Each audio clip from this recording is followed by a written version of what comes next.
To compromise this conviction is to compromise God. But it is not always possible for man, with limited vision and understanding, to prove to his own internal satisfaction and contentment that the conditions through which he passes, with their uncertainties and tribulations, are in harmony with the will of an all-loving Creator. The law of rebirth gives the thoughtful person a larger perspective on life, provides him with better insight into the long-range workings of cause and effect, and thus strengthens his faith in both God and himself. Man may not see the beginnings or ends of the patterns affecting him, but sustained by the doctrine of rebirth, he can envision a sensible way of life in which all things work together for ultimate good. There is nothing in the doctrine of rebirth that conflicts with man's basic conclusions on the level of philosophy. On the side of practical living, rebirth strongly supports the highest ethical and moral precepts taught by enlightened philosophical systems. Nor does rebirth conflict with the abstract speculations of the learned as these relate to the universal state of man. It seems to me that the conflict is simply between idealism and materialism. Idealistic philosophical systems either sustain rebirth or find it compatible. Materialistic thinkers just ignore rebirth, but have no comprehensive concept to offer in its place.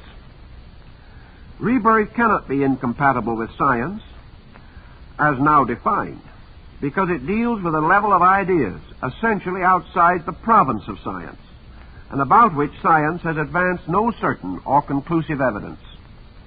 Psychology, an art which is assuming scientific status, has taken the attitude that the mystery of man's inner life is solvable, and is gradually but surely differentiating between the person and the body which he inhabits. In view of these present trends, it is quite possible that the next important scientific discovery will bear upon the continuity of consciousness after death, and apart from the physical organism. Certainly, evidence is accumulating which sustains rather than refutes the teachings of rebirth.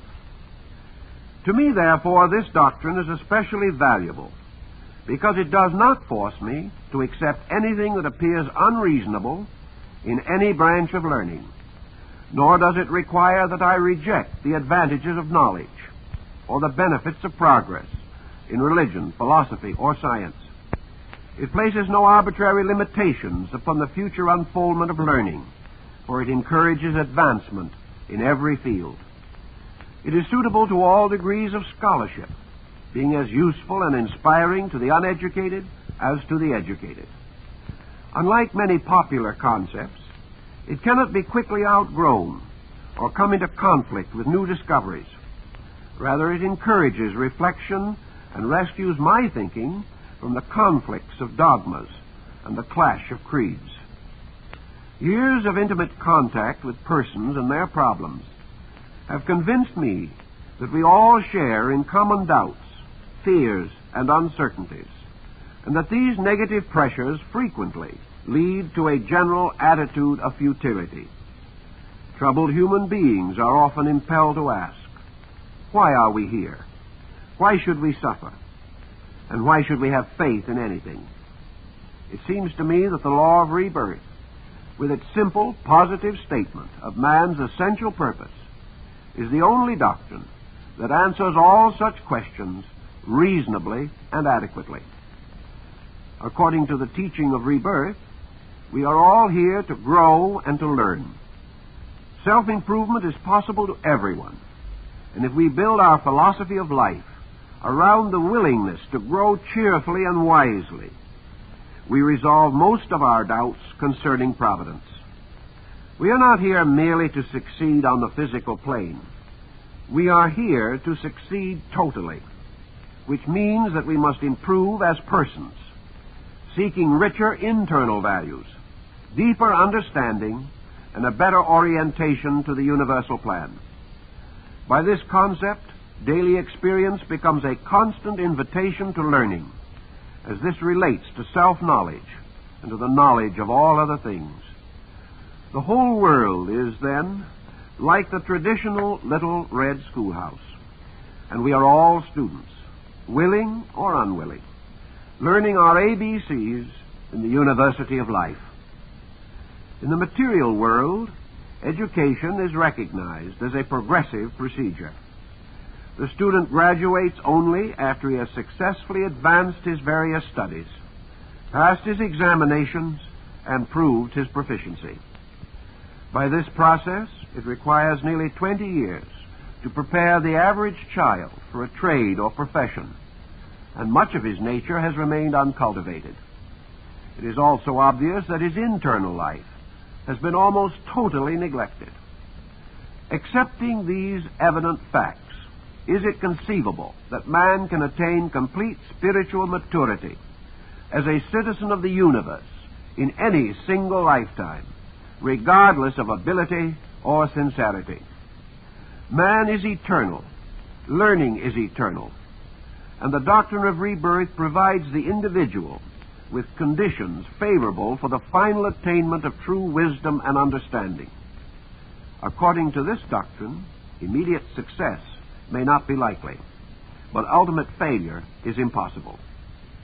We live in a universe of infinite opportunity. We advance in the school of life according to ability and inclination, moved forward by the gentle but insistent proddings of the greatest of all teachers, the law of necessity. When we realize that we all come into this world to increase understanding through experience, problems of human relationships are simplified.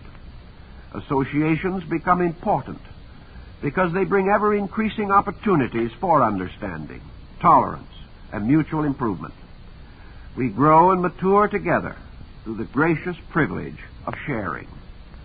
Thus we come to realize that we can be friendly beings, mutually helpful, gaining a rich and lasting enjoyment from pleasant associations, and not attempting to dominate or possess each other. The school child must adjust his mind to the concept of learning, and when he does this, his lessons become valuable experiences. If he does not adjust, he is simply miserable. It is the same in the school of life. There is nothing in nature that denies man's right to be happy while he learns. There is a real and deep satisfaction when we keep faith with the spirit of growth. It is when we break faith and deny the ever-present good that we open ourselves to misery. If we really desire contentment and peace of mind, we must keep the laws governing our destinies.